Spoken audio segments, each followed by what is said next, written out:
2 দিন পর বলে আমার রেজাল্ট 1998 সালে আমি 8 পাস করছি। আমার থেকে বড় শিক্ষিত কে আছে? এই সরা চাচা আমার নাম সোহেল। এই সর আবার কিরম ডাক? 98 সালে আমি 8 পাস করালো, আমার মুখে মুখে কথা দিবাস?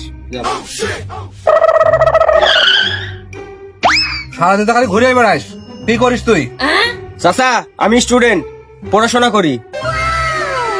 মনে হয় ইংরেজি বললো। কি স্টুডেন্ট? স্টুডেন্ট মানে যে লেখাপড়া করে সেটা আমি জানি।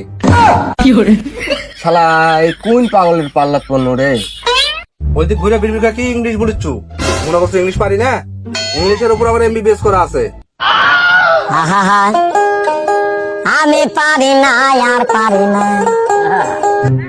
চাচা থাকো, আব্বা ফোন দিছে, আসি।